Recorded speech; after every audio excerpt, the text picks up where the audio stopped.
Ladies and gentlemen, welcome to episode 27 of the ARC podcast. We have an election coming up. Now, before we get into this episode, I am at the ripe old age of 28 years old today. I'm getting old, as you guys know. You've watched me grow old on camera. But today, you know, I would not be spending my day in any other way. I love politics and I love being here. Today I have another party for you to show you, to see who's running in this upcoming federal election, presumably on the 17th of May, where things are going. It is the Family First Party, and fun fact about Family First, it's technically the first political party I joined back when it was with Cory Bernardi's party back in 2018. But before we get into that, I've got two phenomenal clips from the Family First Party that, in my opinion, are TV worthy. Check these out. I know you guys will enjoy them. Mums and dads are struggling, prices are rising, interest rates are soaring. And families can't keep up. But while you're working hard, busybodies are putting dangerous ideas in your kids' head. They're putting a wedge between you and your children. And Labor and the Greens have got it in for Christian schools. Raising a family shouldn't be this hard. But Family First is on your side. They'll cut power prices, protect Christian schools, and stand up for family values. Parents matter and family is everything. That's why Family First will fight for yours. Vote 1. Family First. Authorised by Lyle Shelton, Family First Sydney. Women's sport has never been more popular, but now it is being overrun by men who are bigger and stronger. Your daughter shouldn't have to compete with biological men on the sporting field. You need family first to end political correctness. Vote 1, Family First. Authorised by Lyle Shelton, Family First Sydney. Gentlemen, well done. That was one of the best political campaigns I've seen back since even the Cory Bernardi days. But so you're here for family, faith, and talking about energy as well and what's going on in LGBT sports. But before I get into those details, I've got Lyle Shelton here. Lyle, you are the leader of the Family First Party. Welcome to the show. Thanks very much, Joel. Great to be here. And I've got Bernie Finn, former member of the Upper House of Victoria. Bernie, this is our first interview. And the lower house, I might add. And the lower house. I was in both. You were in both. Yeah. That's right. You were too. That's right. I don't know what I did wrong, but I did. You got elected under that great Liberal in Victoria. In my opinion, he used to be great. Jeff Kennett. Jeff Kennett. Yes, yeah, absolutely. The hard man. Elected in 1992 under Jeff. Yeah, that's right. Yeah. Victoria on the move. That was what was on all the number plates. Yep. Yeah. So, gentlemen, I love bringing in parties. I love actually getting to know them, what their philosophy is. Very clearly from those videos, you're for family, you're for faith, you're for bringing down this cost of living. Who are the Family First Party in your opinion, and how would you phrase yourself? You go, Bernie. Well, I've got to say, I've been in Family First now for a couple of years. I've been the Senate candidate for about 18 months, and I have never felt more at home than I do now, because I was, as people will know, I was a member of the Liberal Party in Victoria for a long time, 41 years in fact, and a member of the Parliament for 23 years. And I have to say, over the last couple of years, before I was thrown out unceremoniously, I was, wondering what I was doing there, because the Liberal Party had changed so much. The Liberal Party did not stand for what the Liberal Party used to stand for. And that was something that caused me something of great disturbance. And I got to say, when they threw me out, I didn't fight it, because I was actually relieved. I really was. Right. I was actually relieved. So, when I found this party that does believe in the same sorts of things that I do, because this is a party, Family First is a party of belief. And we're not just talking about religious belief. We're talking about belief in things.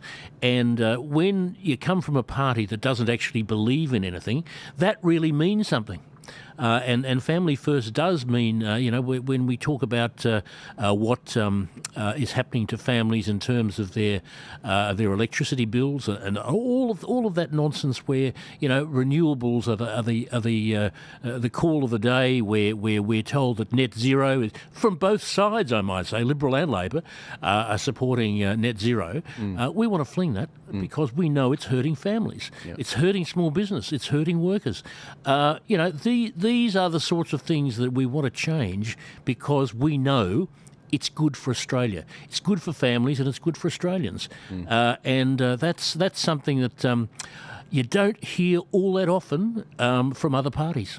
Not at all. And look, I think when I think about the myriad of parties that are out there, because obviously you're running for the Senate in Victoria, Bernie, and Lyle, you're running for the Senate in New South Wales. I can't think of another party that is more out there about like that. The issue that you guys are really trying to address is the indoctrination of kids in school. Absolutely. Rainbow Absolutely. ideology. In fact, Well, there is a war against children in this country. Yeah. It is despicable, and we want to stop it. My view is that every adult, every single adult, has a responsibility to protect the kids. Number one responsibility is to protect the kids. Now, that's obviously not happening because kids are being abused, and I use that term quite advisedly. They are being abused by teachers, by the education system, by some of the more out there left-wing dangerous groups, and well, that's them as well. That's them, and the kids haven't got any say in it. It starts before they're born. We have 90,000 babies killed in this country every year, which is just heinous. And that happens right up until they're born. We now, in every state and territory in Australia, we have a law which says you can kill a baby on the day that he or she would otherwise be born. That is appalling. That is appalling, and that leads to 90,000 dead babies every year in Australia. Wow. But then if there is a baby who is actually fortunate enough to get to birth, within days that baby is taken away from the mum and dad and given to a childcare centre, and mum is sent back to work. Now what we want to do in Family First is to have a situation where mum or dad, I suppose, they can actually look after their own children. How is that for a radical proposal? Mum and dad looking after their own children. And that's what we want to do. If people want to do that, they should be able to do that. And it's wrong otherwise. To force people out of their homes, away from their kids, is just wrong. And then of course you've got kids going to kindergarten, 3 and 4 year olds. First thing they say, little boys, are you sure you're a little boy? Are you not a little girl? And the little girls, are you sure you are a little girl? Are you not a little boy? And this is the beginning of this whole gender fluidity nonsense that they go on with, and that leads to children being mutilated. Physically mutilated. I've heard, we've heard, I'm sure all heard of stories of little girls having their breasts removed at ridiculous ages. You wouldn't expect them to be in a position to make any sort of decision. But the other day I heard of a little boy having his penis removed. Now that apart from anything else really just makes you sick. It does, and look, this is the place for it. A lot of people won't go into this depth out of fear of lawsuits. Now, Lyle, you're no stranger to lawsuits. In this place, it's a badge of honour. Standing up for your values, even when a society's laws telling you not to worship God, not to actually, call this stuff out. What's your experience with the LGBT lobby? And because there's a lot of people that are going to be listening to this, and they have no idea, your history on this, and you are like. In my view, you are wearing a whole bunch of badges and have all these wounds from the fight with the LGBT lobby. And this is a militant lobby, isn't it? Yes, they're very militant, Joel. I've had a history of being engaged with this political lobby for probably 16 or 17 years. Many of your listeners or viewers may or may not know that I spent 10 years with the Australian Christian lobby based in Canberra. We were very much fighting this issue before it really came on the radar. We could see what was happening overseas. This was a coordinated global effort to try and redefine marriage, redefine children's gender, and we tried to sound a bit of a warning. We paid a big price for that as a team at ACL. We had our office firebombed in probably Australia's first act of domestic terrorism. 4 days before Christmas 2016, a same-sex marriage activist went and rented a budget van at Canberra Airport, put 5 gas cylinders in it, drove it to our office at about 9 o'clock at night and detonated it. That caused $100,000 worth of damage to our building. It was a big media storm at the time, and again, the Australian Federal Police covered it up. They said the very next day, despite having had a pre-recorded interview with the assailant who survived the suicide bombing attempt, and it was a suicide bombing attempt, but he survived, they recorded an interview with him where he said, "I hate the ACL, I don't like their views on sexuality, I don't like their views on religion." he said those things on tape. Then the very next morning, Commander Mark Walters of the Australian Federal Police did a media conference and said there's no political, religious or ideological motivation for this attack. Now, it took us months to expose what I just described there, but yeah, when you mention how militant this political lobby is, and their friends in politics, and you know, in the Australian Federal Police, who you know, in my view, willfully covered up. This was a scandal. So, yes, I've been fighting them for a long time because I think they're an existential threat to our children. They've degendered marriage. That's created injustice for children there. And then, as Bernie so well said, they've gone after the gender of our kids. And look, just finally, you know, on Monday, I'm back in court in Brisbane for 3 days as part of what has now been a 5-year legal battle with 2 drag queens who are suing me because I said that them reading to little children at the Brisbane City Council Library that they were dangerous role models for children because they promote gender fluid ideology and radical LGBTIQA plus sexual expressionism.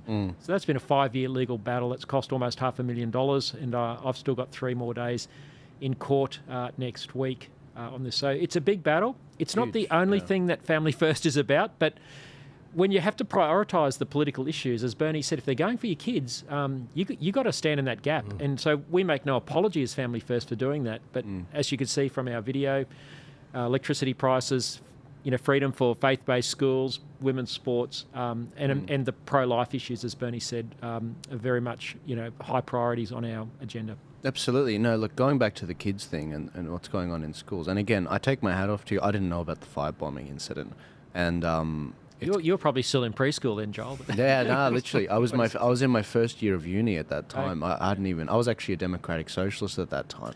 So yeah. So if you think about it, like a lot, you know. But I look back at the, you know, the obviously this almost witch hunt against looking for anti-Semitism. There is real anti-Semitism, but we're like in a COVID mentality now with this anti-Semitism thing, where we've just found out yesterday that this caravan in what was it, Dural, ended up being loaded with this 20-year-old, you know, explosive material. It had a list of all these anti-Semitic places, and it's like, this is just bizarre. A sick joke. It was a sick joke, and the problem is they passed hate speech laws off the back of that before a proper investigation had been conducted, and this is it's just shocking to seeing that versus how the ACL was treated. It's been memory hold. I've never heard of it. It's my first time hearing about it. Yeah, that's interesting. Interesting you mentioned those hate speech laws. Obviously, all of us want to stop anti-Semitism, and we're appalled by what's happening to our Jewish community. But the LGBTIQ lobby, you know, you've got that fist there. They never miss an opportunity. They never waste a crisis. This was about trying to protect the Jewish community, but they smuggled into that both the federal and the New South Wales state hate speech laws. Further provisions to make it harder for free speech to have the sort of conversations we're having today about their agenda. So they got their agenda in on these so-called hate speech laws as well. So my audience is very, Bernie, you alluded to the kids' books and indoctrination schools. My audience is very familiar with a lovely mother from South Australia that I'm working with to build a tool where you put your school address in and it actually comes up with all the harmful books that are associated with it. Books like The Queer Chameleon, which teaches people, kids specifically, your very young kids, about the different genders, like moon gender and everything. You've got the, you know, Here and Queer, which I won't go into. No. You've got Grandpa's Pride, which kids go into. You've got My Shadow is Purple, presumably for a young boy. And then you've also got the pronoun book. You've got a little Muslim girl on there as well. And I think a lot of Muslims are waking up to this ideology. And then probably one of the more radical ones was the Welcome to Sex book, which I can't show the images on camera because this video will be taken off YouTube. But it's a very radical book in what it's showing kids. And these things, like if you go to the store and you want to buy Penthouse magazine, you've got a wrapping paper behind it. It's treated like cigarettes. It's behind the counter, whereas these books are accessible for kids at the ground level. And that's why I'm building this tool so parents can see exactly exactly what that tool is. And well, so that's the problem. It's open season on kids, and the parents aren't aware of it. You know, this has been largely being done without the authority or the knowledge of the parents. You know, most parents, if they knew, would be outraged and would be down to the school to have it change very, very quickly. But there's a lot of parents have no idea what's going on in their schools, and when little Johnny comes home as little Janine, well, they don't know what's happened. You know, it's all very bizarre, and it is bizarre. But you know, what we need to reinstitute in this country is parental authority. I mean, you know, what we have seen over the last few years is that authority move from parents to the government. Now, I don't care what anybody says. Parents know more about raising children than government will ever do. And we've got to get back to that basic stand where the parents are responsible for their own kids. It is just so wrong what is happening in this country at the moment. And you know, going back to what Lyle was saying about the drag queens, you know, why were the drag queens reading to kids? Why weren't they going to old people's homes? You know, why weren't they going to places where, you know, they would be appreciated? Why do they always focus in on the kids? I mean, I think myself that that's a pretty obvious answer to that question. But you know, hey, if you're out there, and you're a drag queen and you want to read a book, go to an old person's home. They'll be thrilled to see you. They'll be delighted. They might be a little surprised, but they'll be thrilled to see you because they're very lonely. Yep. Leave the kids alone. I mean, I don't care what people's sexuality is. I honestly don't care. They can do whatever they like. They can do it 3 times a day. I don't care. But leave the kids alone. And that's not what is happening in this country at the moment. Yeah. Quite the opposite. Yeah. You know, we are seeing situations where not only are people doing all manner of extraordinary things, but we are being told about it ad nauseum. Apparently, you know, these people are exhibitionists of some description. You know, we saw at the Mardi Gras last week. I mean, how people can regard that as normal, I do not know. But, you know, what really concerns me is that kids are being dragged into this constantly. And they have gotten, you know, these are little kids as young as 3 and 4. And what hope do they have of coming out of this untouched? I mean, what hope do they have? And that's got to change. And that's the sick joke in all this, isn't it, Lyle? It's that, you know, the left don't have kids, they have your kids. And they fill it with all this gender ideology and everything.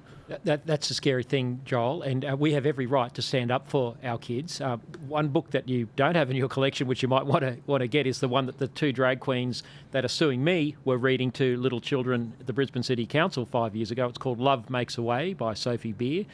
The image on the first page as you open it up is 2 men in bed with the little kids walking into the bedroom with 2 men in bed. As Bernie said, we're not really that much interested in what people do in their bedrooms, but when you try and bring the kids into it and indoctrinate them into it, that is where we as civil society need to stand up. And of course, that's why we have got activated as a political movement to really take this on. Right. No, look, I think there's a lot of people in, you know, you're in the right place. I mean, Western Sydney, I think 10 out of the 12 places around the country that voted no to same-sex marriage in 2017, the plebiscite.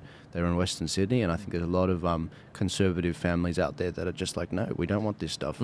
Joel, can I just say that, and thank you so much for playing that ad. We've put a lot of effort into that, and our donors have been very generous in allowing us to produce something of that incredible quality.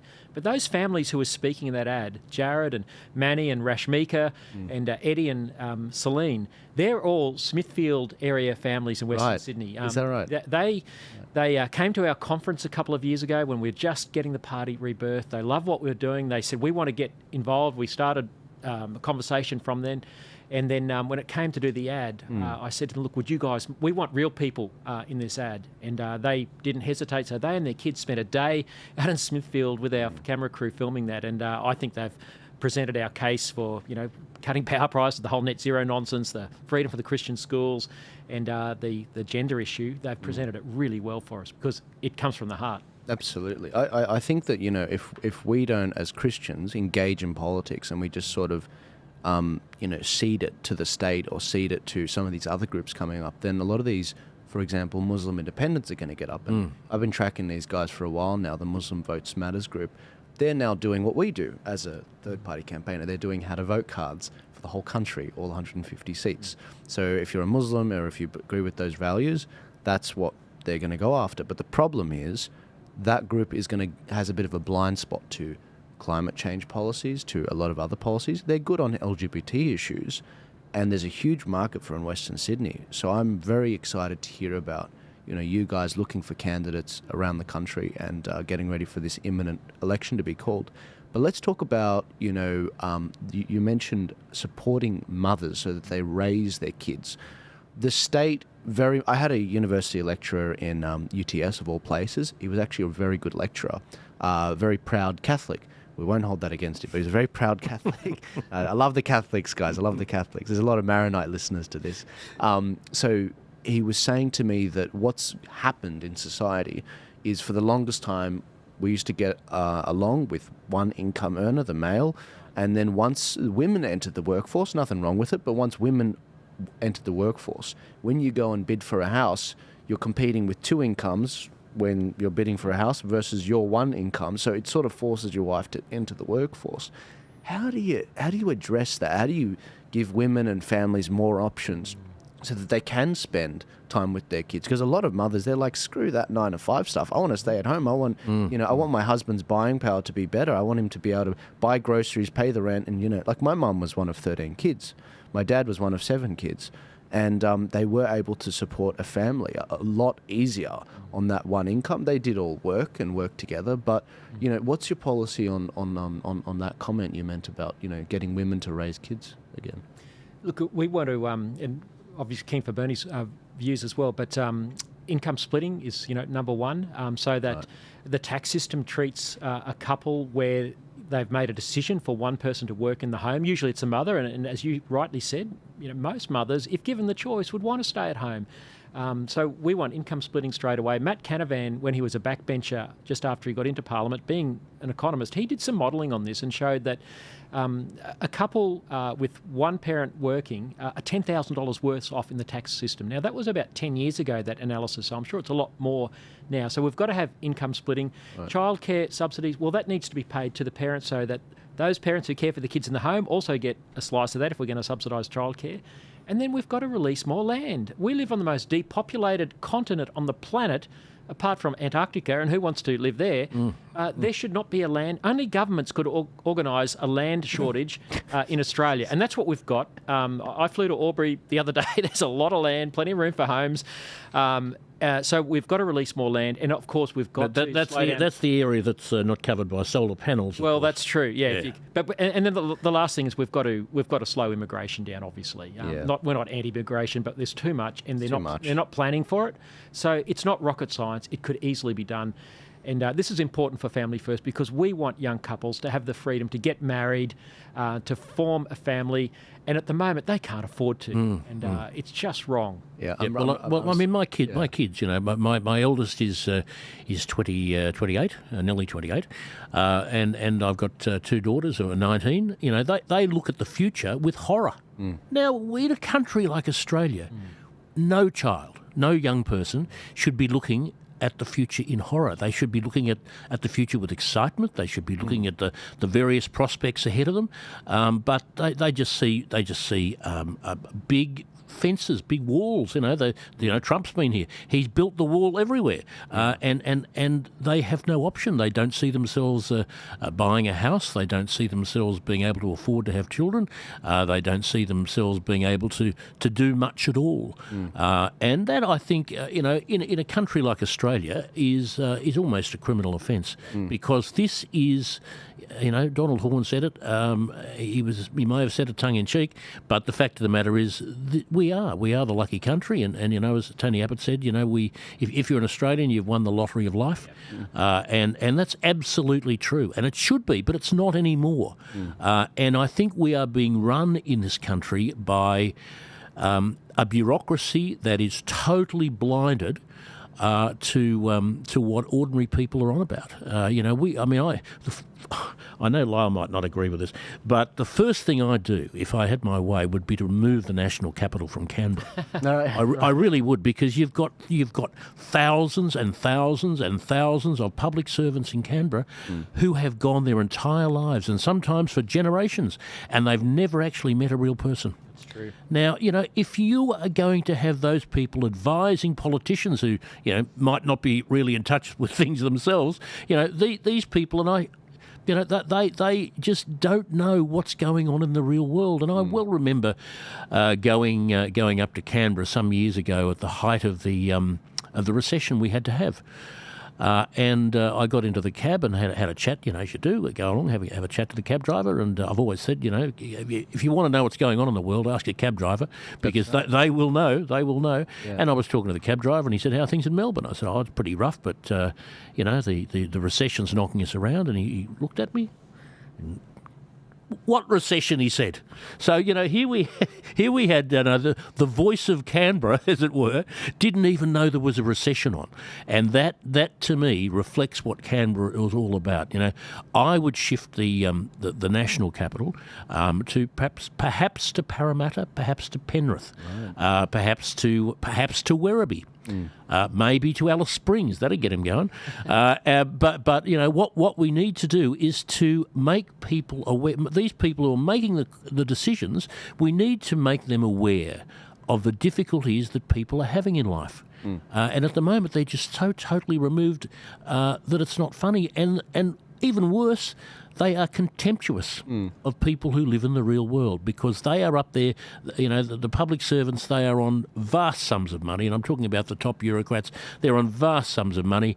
These senior bureaucrats, they're on more money than the Prime Minister, sometimes double what the Prime Minister's getting, and they are just off with the fairies, quite frankly, and we need to do something about that. I think as a matter of urgency, and I think Canberra is the single biggest mistake in the history of Australia. Right. We should never have shifted that away from ordinary people.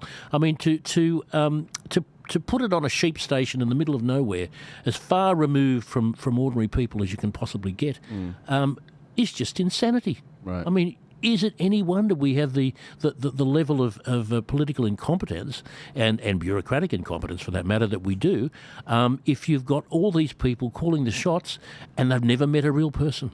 Well, it is astonishing, because the data bears that out. I mean, if you look at the Voice referendum, which was a poll of the nation, only place that voted yes was Canberra. And the referendum was the same. The referendum was the same. Not the referendum, the Republic, rather. The Republic was exactly the same. Right? Right. Only Canberra voted for voted yes. So is it just a matter of there's these rent seekers in these areas? Because I just came back from Washington and they vote like 80% Democrat. That's more than our Voice vote here. Yes. Is that the future of where things are going? I think if we don't do something about it, yes, it is. You get. I mean, these people are professional public servants. They are many of them. I don't say all of them, but many of them are professional grifters, and they are there. They are living off all of us. They are living off every taxpayer in the country, and they have never actually met one. Right. It's a bit like the kids who are able to transition but don't know how to spell it. And these are people who are allowing that sort of thing to happen. Although it has to be said, when you have an education department that never runs a school, when you've got a health department that never runs a hospital, you've got to wonder what is going on. And we are spending, hundreds of millions, if not, billions of dollars on this place called Canberra, this magical place called Canberra, that is so totally removed from reality that it's not funny. That's probably by the by, but I think it's for me that's a really important thing, because having represented the western suburbs of Melbourne for as long as I have, and having lived in the western suburbs of Melbourne, I see that people are really doing it tough, and those people in Canberra, they couldn't care less. Yeah, well, they could not care less. You know what's funny? It's funny you should say that, Bernie, because you reminded me of the fact that Western Melbourne and Western Sydney is the actual future of the Liberal Party. I mean, if you truly believe the Menzies... If the Liberal Party has a future. That's right, if the Liberal Party... And that's the thing. And I think that's highly unlikely, I've got to say. Me too. I think if you want to see an insight to the future of Australian politics, look at the UK. We're seeing the destruction of a party that's been around longer than Australia, you know, the Conservative Party, and it's facing a genuine threat from this Reform UK Party under Nigel Farage. I think Farage will be the next British Prime Minister. I agree. I'm absolutely convinced he will. It's very exciting to see, actually. It is very exciting. And what is he doing? He's setting up, 500 branches, one in every seat. He's got community leaders that are launching these things. He's showing. He's like, look, I'm here for the next 5 years. He's given them that stability.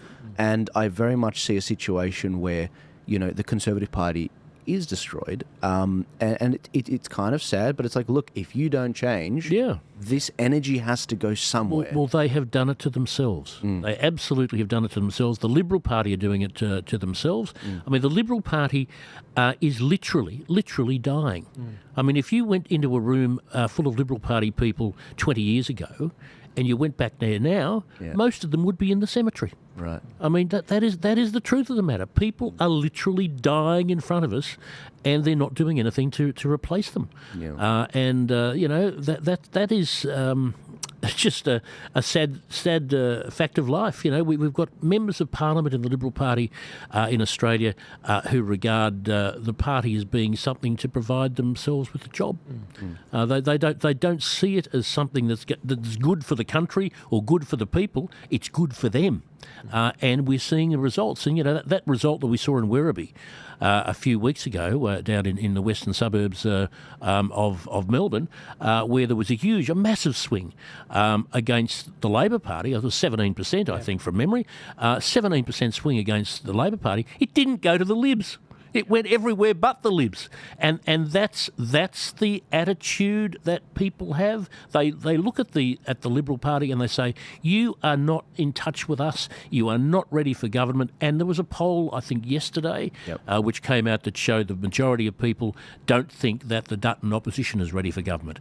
Now, so we might have a similar situation in May that we had in Werribee just a few weeks ago. And WA, Lyle. I was just going to say, just picking up Bernie's point about the Werribee by-election, where Bernie did a great job with our local candidate, Matt Emerson, down there just 3 or 4 weeks ago. But Family First got 4.3% of the vote in Labor Party heartland. So, yes, the Labor Party primary vote tanked. I think both major parties had recorded a primary vote sub 30%. Now, that's extraordinary in former Labor heartland. And a little party like us rocks up, just throws 10 grand into the campaign. Really, really good candidate. Terrific effort. Obviously, Bernie's profile, being someone who's had a lot of experience out there, helped. But for us, that's incredibly encouraging because people are looking for an alternative. The major parties have abandoned these issues of gender. They're all on a unity ticket with net zero and Paris. And to your point earlier about where does all this go? I think we're going to end up in a situation like Robert Menzies found himself in I think about 1944, 45, when he brought about 30 disparate groups together and said, okay, the centre-right of politics, is a mess in Australia. Let's get together and let's work out a pathway forward. But it's got to be based on the sort of values that we're talking about today, not the values that the Liberal Party has abandoned. And I think if you get groups coalescing together around, marriage, family, hopefully pro-life, sensible economic policy, affordable, reliable electricity, ditch all the net zero, Paris premium on our electricity, etc., coalesce around these key values, the prosperity and the future of the nation, I think you'll see another centre-right political movement emerge, and that'll be from the fragments of the Liberal Party. Get rid of these people like Simon Birmingham, Maria Kovacevic, Matt Keane, Maria Kovacic. She's so teal. The Teals wanted her to run. Correct. Crazy. James Newbury in Victoria, Matthew Guy. The list goes on. These people are the toxic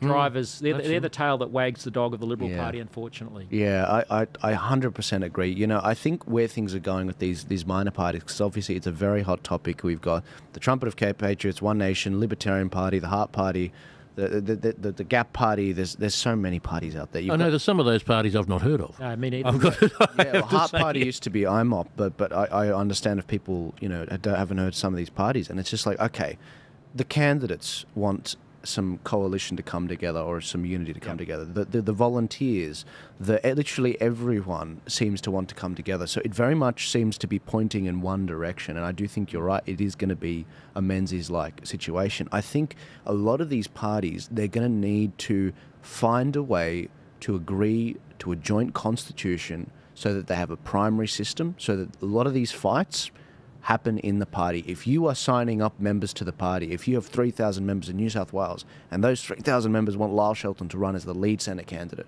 then that should happen. And so I do believe after this election, I think it's going to be a devastating result. We'll both certainly shaping up that way. A devastating result for Australia. For Australia, I mean, if we have a Labor Greens government, that is going to be a huge blow for this nation. Look, a huge blow. My audience is sick to death of me talking about this. Not really. I mean, like these videos are gonna. What would you say? They're going to age quite well, like a fine wine. I think what's going to happen is you're right about the vote going everywhere but the Libs. And we saw this in WA, 50% of the vote, from the shift from Labor, because it was an 18% swing against Labor. Half of that didn't go to the Libs. Yeah. And I've been saying to Liberal strategists, to third-party campaigners that I won't say that are associated with the Liberal Party, and the Liberal Party, I'm saying, guys, you're targeting the wrong seats. You're going after the Teals, the Greens, that voted 70 to 60% for the Voice. These places aren't yours. Go to Western Melbourne. Yep, absolutely. All the southeastern suburbs of Melbourne. These are places where real people live. And the Kooyongs and the Goldsteins. Give them away. It's gone. And move on to the reality of representing real people where real families live, with real issues, with real problems. These are this is, as you say, if the Liberal Party has a future, huge if. But if the Liberal Party has a future, this is where it lies. That's right. And that's what we're doing. I have spent the last 18 months travelling Victoria. And I was in Mildura last week. I was in Wodonga on Saturday. I was in Wangaratta the Saturday before. I'm having a ball, I've got to say. I'm just going around and I'm talking to real people about the issues that affect them. And the Liberal Party doesn't do that. No. The Liberal Party doesn't do that. The Liberal Party used to hold some of these seats. They used to hold, like Indi, for example, was one of the safest Liberal seats in the country, now held by an independent, and she'll be re-elected again, from what I saw on the weekend. It's just. It just mystifies me that such supposedly intelligent people can't see what is so obvious in front of them, that they need to get out and get in the real world. Yeah. And is it that difficult to work out what's going on? Forget about the Melbourne Club. Forget about these places where the elites gather. You need, go to a pub in Footscray. Well, not so much Footscray. Rooty Hill, I've not been to Rooty Hill, but you want to know the election result? That's where you. I will. Lyle and I are going for dinner tonight, so I think we should. Is it the Rooty Hill RSL? That's right. Is that the place? The centre of attention? I can't say in case we get attacked tonight. Undisclosed location. All right, this is coming out later. No, look. When it comes to, you're totally right. This vote is shotgunning everywhere, splattering everywhere. Yep. And it's even worse than that. Now, I'm going to send you, gentlemen, with a couple of these maps home so you can strategise for this election. But if you look at the seat of, for example, Watson in Sydney, Tony Burke currently holds it. It's a safe Labor seat. Now, is there any such thing as a safe Labor seat anymore, or a safe seat anywhere? There really isn't. But the problem is, if resources are going to that area, you can flip it. But if resources aren't going to that area because the Liberals see it as an unwinnable seat versus something that's like a Teal seat, then they'll go for it. So look, Watson is a seat that voted 67.9% no, but the Liberals won't attack it because it's a safe Labor seat on the two-party preferred count. Whereas North Sydney, which is obviously a seat that's dissolved, But North Sydney, for example, would be a seat they'd target because they're like, oh, it's marginal. It's 2.9% to the Teals. They barely hold it. Yeah. But if you look at the yes/no vote, it's 60% yes. These seats aren't flipping.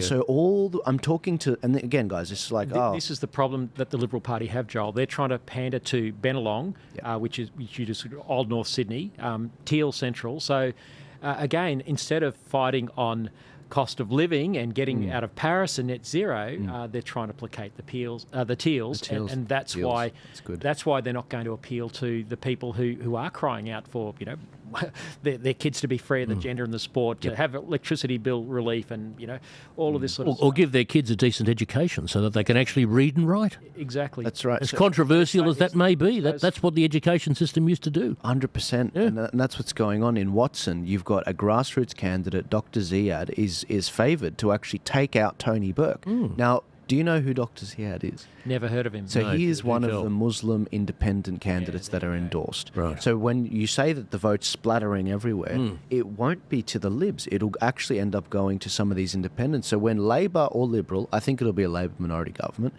go to form government, they have to go to Greens, Teals or Muslim independents. Take your pick to form government. That's going to be scary. So in order to get a bill passed, and you guys understand this, but my audience might not, in order to get a bill passed through both the lower house and the upper house, you have the lower house, you're going to have a myriad of Teals, Greens, and it is what is known as a dog's breakfast. Complete dog's breakfast. No, watch the stock market really go down when they see that lack of assurance.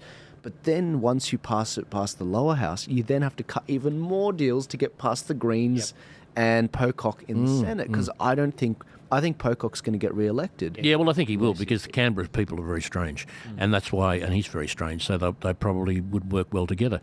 But you've got to wonder. Now, we've seen over in the United States President Trump sweep all before him. In a massive win last November, because he stood up, he spoke out strongly on these issues. Do you reckon Peter Dutton is actually paying attention? Do you think he might actually, just for a moment, think to himself, now, if President Trump has done that, could I do that in Australia? Because I would have thought it's pretty obvious that he could do it in Australia. With Nigel Farage is doing in Britain at the moment. I mean, Nigel Farage is almost level with the Labor Party, way ahead of the Conservatives, almost level with the Labor Party in the polls, because he's standing up, strongly speaking out on these sorts of issues. Now, if Nigel Farage can do it, if Donald Trump can do it, why can't Mr. Dutton do it? And has this occurred to him? Electorates, Bernie, it's because of what Joel just identified, going after that North Sydney vote, the old seats of Bennelong, Bradfield is another one. Kooyong and all the rest of them. They wouldn't pre-select Warren Mundine in Bradfield, so they've got a teal light sort of person. Joel, just with that map there, one of the seats that you've got highlighted, or just near above the seat of Fowler, where Dai Lee is the seat of McMahon. Yes. Now, we were planning to run Jared, who features on that ad, in the seat of McMahon, but we've been in discussions with Matt Kamanzuli, an independent, a former Liberal Party operative who's tried, like many of us, to reform the Liberal Party and failed, and now is doing his own thing. But for the same dynamics that I think you identified in Watson, he's identified that there's an opportunity to target Chris Bowen. Yes. And so we had some discussions with Matt, and we've decided not to run a candidate in McMahon. Now, that doesn't come without cost for Family First, because what little research we are able to do has identified that seats like McMahon are a happy hunting ground for Family First, because it's young families, and we want to try and get our 4% to keep building our Senate vote to help Bernie and I, etc. But we've decided not to run in McMahon in the national interest, because we think Matt Kamanzuli has a better chance. He's got some money behind him. He's independent, no party brand. So in order to help maximise his primary vote, we've agreed to withdraw from that. And I know the Libertarians have as well, and kudos to them for that. And I think, your audience and many who I know watch podcasts like this are wanting to see cooperation and unity. Look, are we perfect in this space? No, but this is one thing where it became very clear to us we should do something in the national interest, because we'd love nothing more than to see Chris Bowen tipped out. What a marvellous thing. With respect, and again, you guys aren't Matt Kamanzuli, but I'm not running in these elections. I won't be running. Matt Kamanzuli, if he's got that, that concession from you guys, if I was Matt, I would be doing how to vote cards that have, either you or the Libertarians as the 1 and the 2.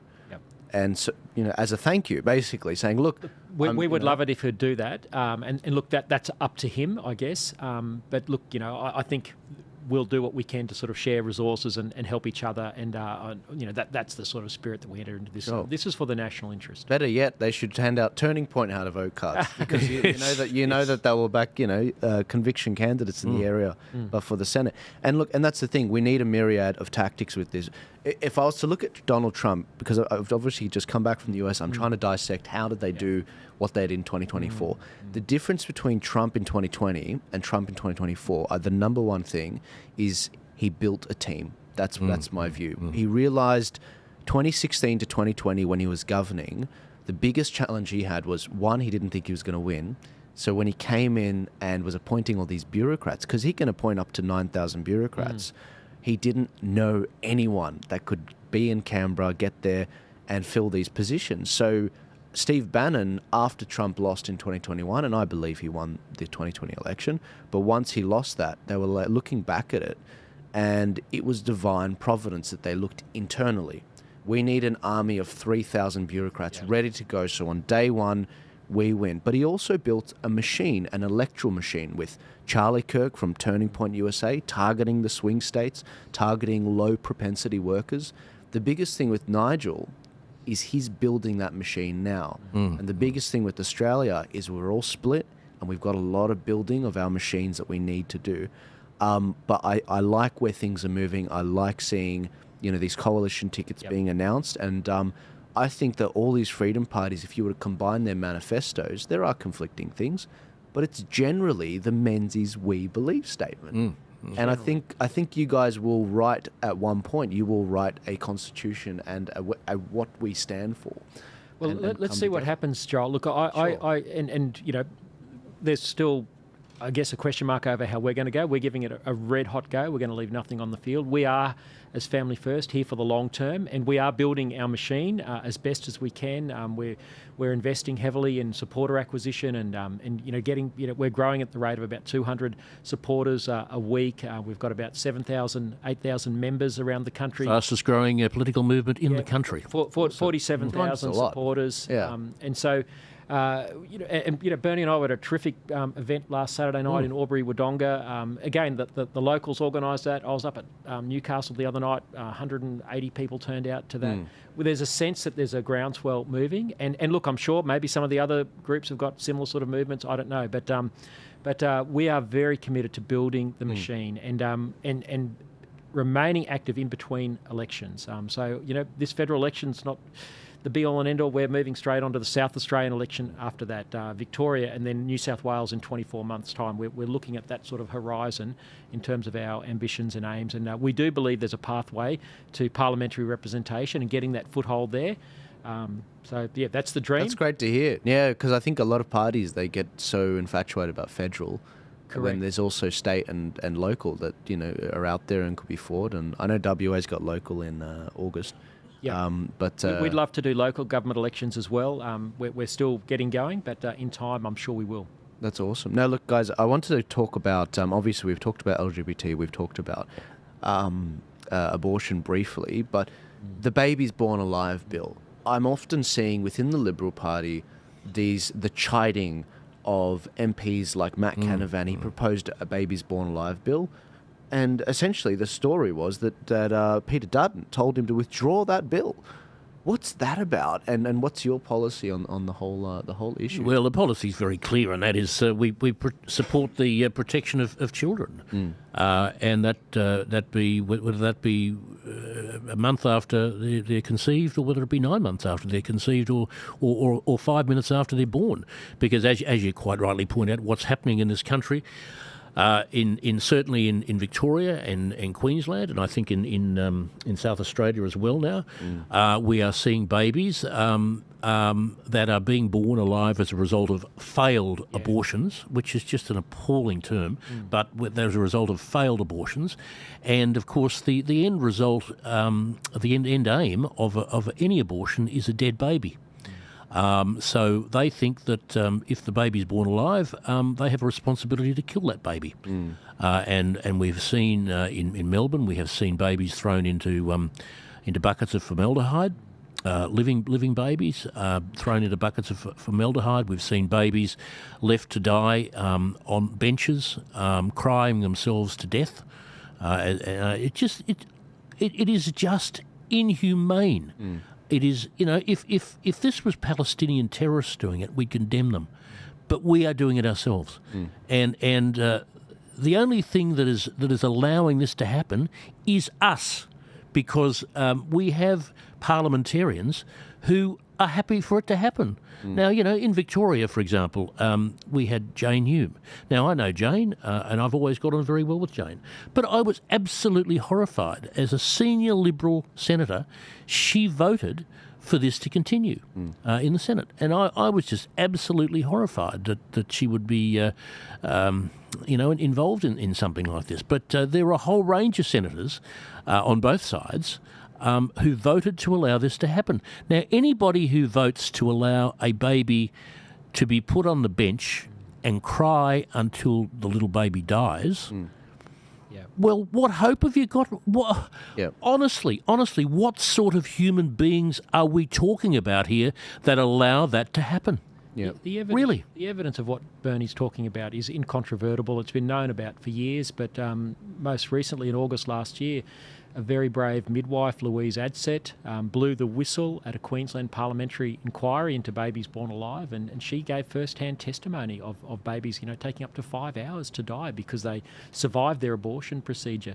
And then in the aftermath of that, as people like Matt Canavan and others found, renewed impetus for the Born Alive bill, which is originally introduced by George Christensen, Peter Dutton tells the party room in Canberra, you are not to talk about abortion, and I don't want any culture war stuff. This is briefed out to the 9 newspapers, not refuted, and of course all the Liberal people go quiet. I mean, Menzies, this is not the party of Menzies anymore. No. And then of course before Christmas you've got David Crucifeli, who campaigned on a unity ticket with the Greens and the Labor on late-term abortion. He said there'll be no changes if I he said that 12 months before the election. All these pro-life people, Christians even, went to the election joined at the hip with David Crucifeli on abortion to birth. And then the first thing he does, as if this is some matter of public importance, they get elected in October, first parliamentary sitting, he introduces a gag motion where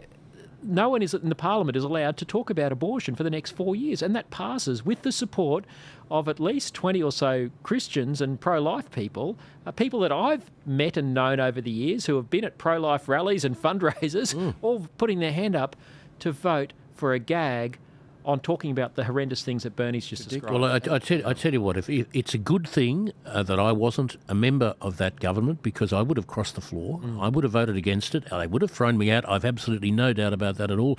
But the fact that they did throw you out. Well, they threw me out there, but that was Victoria, though. But the Queenslanders would have had a go as well. But this is just disgraceful. This is just disgraceful. The only thing that stops Menzies from turning in his grave is the fact that he hasn't got one, and that is Sir Robert would be appalled at Liberals doing that sort of thing. Yeah, he would be absolutely disgusted. So they gagged debate on this topic, and by the way, there's a lot of women listeners to this podcast. 66% of my podcasters are actually women that listen to this. It's not young men, and a lot of them are thinking, oh, here we go, men talking about abortion. Yep. Guys, we haven't even started on the abortion topic yet. No. This issue, as explained to me by an expert in this area, she was saying to me, Joel, this isn't abortion. This is when a baby survives an abortion. This is infanticide. This is infanticide. It's like she was saying there's a grey zone legally. We don't know. Legally, doctors are like, we don't know. We need some legal clarity around this. Do we provide health to the child to help them if they survive this, or do we not? We just want clarity. And all we've got is cowardice from Labor and Liberal, who are the governments. Yep. And the big problem here is don't view it from the abortion frame. This is a very different debate to be having. Well, it seems pretty clear to me that if you have a little baby in front of you who is screaming, and you know that he or she will die within the next few hours if you do not give that child support, some nutrition, some warmth. If that is a difficult decision to make, you got problems. I mean, nobody with any half sense of decency would think anything else but to support and to help that child. Surely. Joel, can I just say to your female listeners who perhaps might, for good reason, perhaps have doubts about three blokes talking about abortion, I'd encourage your listeners, your viewers, to go and just Google Louise Adsett and late-term abortion and just watch this midwife. And she's a mum as well. She's in tears as she's describing what's happening in our hospitals. And these are not outlying incidences. They happen regularly. And I guess the other thing I'd say is, I've had the blessing of being a dad. One of our children, died in utero. That was a deeply sad thing for my wife and myself. And I know lots of people have had tragic experiences, not Robinson Crusoe there. But there's no doubt in my mind, when we saw our children on these ultrasound machines, it wasn't a clump of cells, which is what we were told in the 80s when I was a teenager in the abortion debate. So, this is a debate that's been built on lies, and we need to have a proper discussion about it. Yes, it's emotional. And just the final thing I'd say, Joel, from Family First point of view, we believe that support for women with unsupported pregnancy should be gold-plated, I've heard first-hand testimony of football wives like Jaya Taki in tears as she explained how Ben Simona of the West Tigers got her pregnant and then coerced her to abort her baby and paid her $50,000 to do so. And she was in tears. Another woman, Miss X, Bryce Cartwright and Tim Simona were the two men. Jaya Taki, Miss X ended up committing suicide. Both of these women were coerced into killing their babies. There's another side to this debate that doesn't get the airtime it should. Yeah, absolutely. And look, there's a lot of great organisations out there like Love Australia, Jodie from Love Australia, who I've been to their events before, their balls that they do. But the other crazy thing is we talk about, we need to have a debate on this. Debate's getting gagged. And to make matters worse, my understanding is, and correct me, you guys would probably know better, they stopped taking statistics on how many kids this happens to. Years ago, yes, they did, and that was very deliberate because they knew that the public would be outraged if they knew the sorts of numbers that we're talking about, and we are talking about over 90,000 babies being killed in this country every year. Now that is horrendous, and I should point out, Joel, while I've got a moment, that in my experience, and my experience in the pro-life movement goes back decades. The overwhelming majority of people in the pro-life movement are women. And the overwhelming majority of leaders in the pro-life movement have been women and continue to be women because perhaps they feel a stronger connection to the babies than the blokes do. I don't know. But that is a fact. You just can't get away from that fact that it's the women who are leading the pro-life movement and always have. And a lot of them, this isn't my main topic I talk about. So a lot of these women, like Live Action in America, and Lila Rose. Was Lila someone who actually was going to have an abortion and then she decided not to? I don't think that's her case. She's right. I think she has a sister, I think, in that situation. So right. There are a lot of stories of some of these advocates where they actually went through with the abortion, totally regret it, and then they became some of the strongest advocates because they saw firsthand what they did and the guilt and... Joel, when I was at Australian Christian Lobby in those years, we had a woman who survived abortion, Gianna Jessen, came to Australia and I think she went to the Victorian Parliament. She did, yes. Well. I met her there. Yes, I did, yes. I took her around the federal parliament for about a week. We saw 20 members and senators, including Brendan Nelson when he was opposition leader. That's how far back it was. She survived a saline abortion and only the abortionist wasn't in the room when she was delivered, not supposing to be alive. A midwife saved her life. In those meetings in Canberra in that week, her opening line to every politician was, if it's a woman's right to choose, what were mine? And there are people like her who've survived that live amongst us. Yep. Yeah, and there are a lot of problems. I mean, in some communities, like the Muslim communities, a lot of women, they get pressured to do an abortion. It's like, well, where are the feminists now? Yeah. Where are the ones saying, hey, there's this female, she's come down with a female child in her belly, and she's being forced by her husband to go and get an... That's not Australia. Sex selection, abortion. Yep. I mean, it's such a regular event that people just accept that it happens now, and it's so wrong. I mean, there was a woman some years ago who did it was, I think, over 100,000 a strong survey throughout the world, and she came to the view that the greatest reason for depression in the world is in fact abortion. 10% of all depression in the world is caused by abortion, and that's women who have had an abortion, and many of them are forced into it. They don't want an abortion. Most don't want an abortion, but they are forced into it. And I recall, and I'll tell you a story here that still freaks me out to this very day. Some years ago, I was standing outside the abortuary in East Melbourne, and I was a teenager, I suppose, quite young at the time myself, and there was a young lady came along with somebody who I assumed was her mother, and I said to her, "You don't have to do this, we can help," which we did quite often. I know, we took them in, and we looked after them and looked after the baby and all that sort of thing. And I said to this young lady, you don't have to do this. We can help. And she took a couple of steps toward me. I could see on her face that she wanted to talk. And with that, the woman, who I assume was her mother, grabbed her by the arm and said, "Oh, no, you don't," and grabbed her and dragged her through the gate of the abortuary. And the thing that continues to haunt me to this day is the look on that young lady's face. Wow. As she looked back at me, and there was nothing I could do to help her. Yeah. There was nothing I could do. And, I don't know what happened. I don't know what happened to her.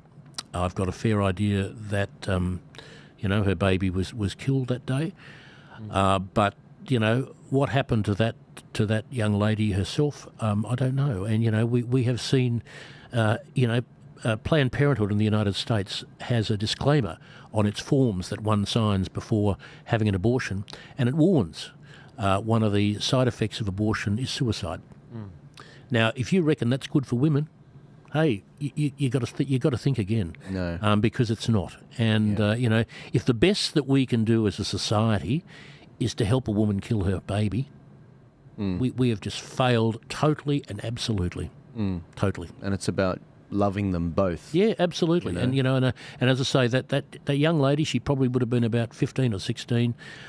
The look on her face will haunt me until the day I die. You said there was nothing you could do. I'm very much reminded of that gentleman that was pardoned by Trump for just praying on his own outside an abortion. Well, of course, here in Australia, you go to jail for that now. Right. That is against the law. Kathy Clubb and Graham Preston lost their cases in the High Court. In Victoria was that? In Victoria, but it's the same in New South Wales. It's the same in Queensland. Yes. If you even stand outside and pray quietly to yourself, you will go to jail. It's crazy. And the High Court. I mean, the High so much for free speech. The High Court has upheld these laws. Yeah, They allow Bob Brown to chain himself to a bulldozer in a forest. You can't pray outside. Cannot stand outside an abortion clinic and quietly pray to yourself. Yes. You can't do it. Otherwise, you will go to jail. Much less offer help to somebody who might need it. Yes. I mean, what is going on in this country? If you offer help to somebody who wants it and needs it, you will go to jail. Yes. A lot of people. What is going on? They don't realise that. It's like, Joel, why do you like politics? It's like politics is people. Yes. Politics is this is a noose that is closing, and you have to keep tabs on it because it can get out of control. And I don't think people understand that the legal nooses that have been arranged for us, these laws are legislation. Legislation is made by politicians. Politicians are you guys running. And if you don't get involved, if you don't pay more attention to your vote, don't be surprised when you can't see your child or you can't save your child. Yes. And so the harrowing words that you've just said is, there was nothing I could do. And that's what's insane about this whole thing. We've been snookered. Yeah. If I even did it now, if I'd said to this woman last week, you don't have to do this, I can help you, I'd go to jail. Yeah. Just for offering help. Yeah. Exactly. And so we're in damage control. It's like this train has gone so far down the track. We are currently trying to recoup land. It's not like oh, the left may or may not do this. They already did it. They already have. In order to repeal this legislation, we need a super majority to get this stuff out of here. And I say to church leaders, I say to people who should know better, who sit on their hands on a daily basis, I say it's your responsibility. You did this. You did this because you could have stopped it and you didn't. Yeah. It's not just it's those issues of conscience around praying outside abortion clinics and offering help, as Bernie just so wonderfully described, but it's also the so-called gay conversion therapy laws, which have been passed in Queensland, the ACT. Well, Victoria was the first one. Victoria's the first. And the Victorian ones, which the Liberal Party went to the last election in lockstep with Dan Andrews, will jail parents for up to 10 years if they try and stop their child from going to a gender clinic to have themselves injected with puberty blockers. How any Liberal could support this? It was a bipartisan policy at the last election. So these issues of conscience, freedom of speech, freedom of religion, this is why J.D. Vance's speech to that Munich conference the other day was so important, because Australia has got all of these same anti-freedom laws in place that Vance was lecturing those smug Europeans about, and he was warning them. He was saying, why would we come to your defence militarily? You don't even uphold the values of freedom of speech. Australia's in exactly the same basket, and that's why I'm going back to court next week, because of these sort of laws. Why my friend Kirralie Smith, who had the police turn up on her doorstep, gave her an AVO for calling out blokes playing in women's soccer. Sal Grover going all the way to the High Court for her freedom of association in the Tickle versus Giggle case. We have lost our freedoms, and your passion for politics is the same as ours. We're in this because we've lost the things that the Anzacs fought for. And any politician who goes to Anzac Day next month and claims to be, honouring those who paid the ultimate price for our freedoms, and then doesn't lift a finger to stop these crazy laws which stop Bernie's and my and Sal Grover's and Kirralie's freedom of speech, then they're not worthy of the Anzacs legacy. Yeah, and that's the thing. It's like all that's necessary for evil to succeed is for good men to do nothing. It's like, guys, if you were waiting for a moment to enter the ring, now's the time. Well, it's the ones who are a long in the time ring. ago. It should have happened a long time in the ago. ring that won't lift a finger to stop these anti-freedom laws. And this is why we're in the game, because we have to build a political movement, because what's there doesn't have the will or the courage to honour the Anzac legacy.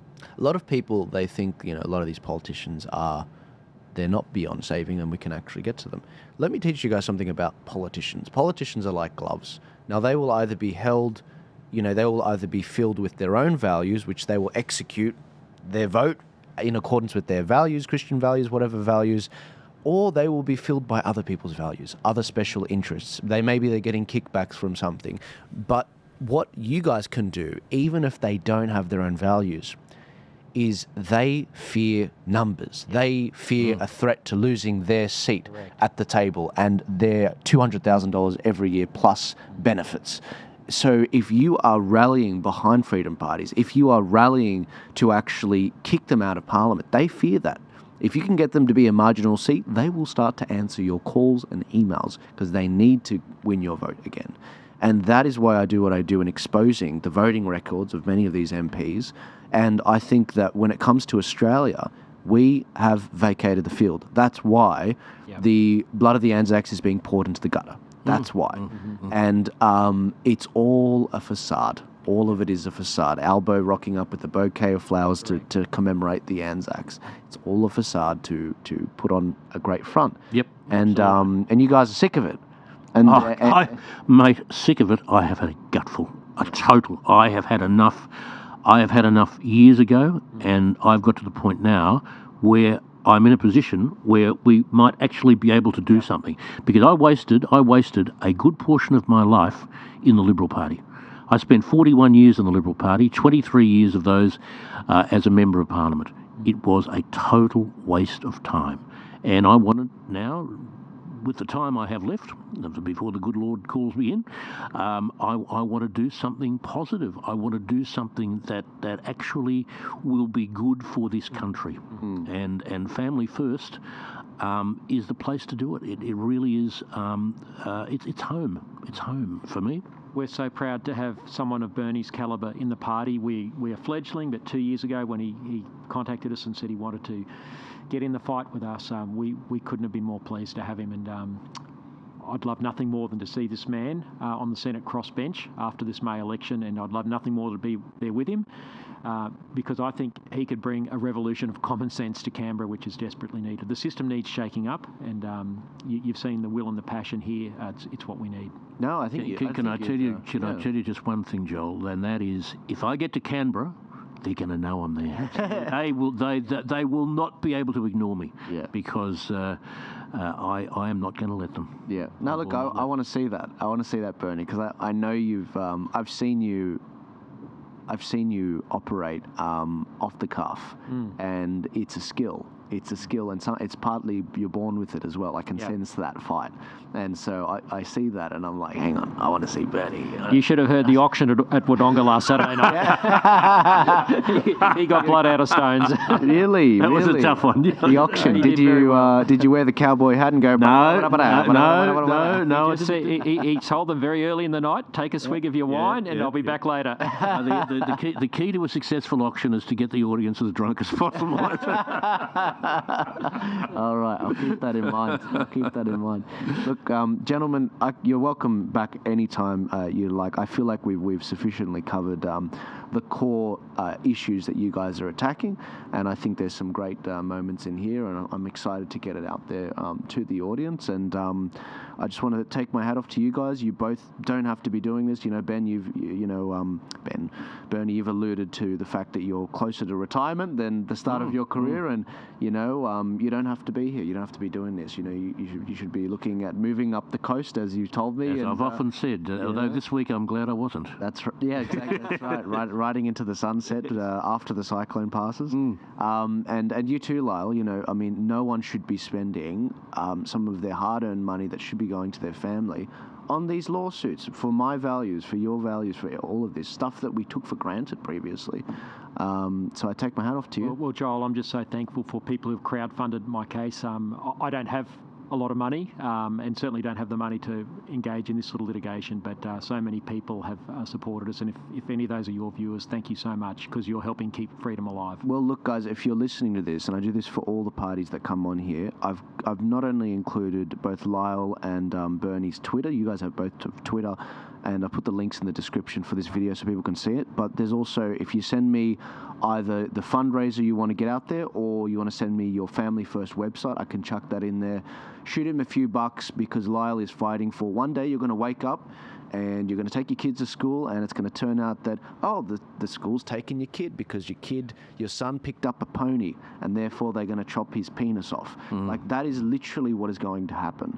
And if you don't... It's already happened in certain instances. Yeah, it's already happened. It's already happened. And to an extent, the reason why you're not here, like, why don't we hear about this? It's because people get gagged. They get sued like Lyle, and they get sued like Kirralie Smith, and they get thrown out of the Liberal Party. They get thrown out of the Liberal Party. The Overton window is shrinking, and that's the thing. If you're waiting for a moment to get activated, now is the time. There are many vehicles you can get behind to do this. This is Family First. This is what they stand for. And, Bernie, I'm really looking forward to seeing how your run goes, and you too, Lyle. And even after this election, I'm looking forward to seeing the continuous momentum from what you guys are doing, and hopefully we can see some more of these parties come together so that we can, stop double handling a bit. But I wish you guys the best of luck if we don't chat again before the election. But I take my hat off to you. Thanks, Joel. Appreciate it, and great to see you, mate. And thank you for your support over the years. I've got to say that you have done a brilliant job and continue to do a brilliant job, and I really appreciate it. And I know there are so many people out there who do appreciate exactly what you do, and God bless you for it. Thank you, Bernie. God bless you. No, thank you very much, Lyle. Yeah, thank you, Joel, and enjoy the rest of your birthday. It's great to see men as young as you so engaged and engaged in this sort of alternative media. It's a great service to the cause, to politics in this nation. So thank you. Thank you. It's certainly a fight, isn't it? Happy birthday, Bernie? mate. Happy birthday. Thank you. I ended up getting gifted from a fan of the show some boxing gloves. You're gonna like this, but they know me too well. They put some eyebrows here, so when you're wiping the sweat off your brow, you just can see. The older you get, the bushier they'll get. Joel, take it from me. I really don't mind them. I like them. They're a gift from my dad. They're a reminder of my heritage. But this is a fight. This is politics, and I think that's why they gifted me the boxing gloves. But ladies and gentlemen, if you want to support these gentlemen, click the links in the description. If you want to support this show as well, there is a Buy Me a Coffee. Become a member. Join our monthly live streams with just members, where I share a bit of how my US trip went and how other things went in the past, my relationship with Bishop Murray, for example, and other things that happened behind the scenes. But God bless you guys. You have a good one. Enjoy this. Share it, like it, comment, and I'll see you guys later.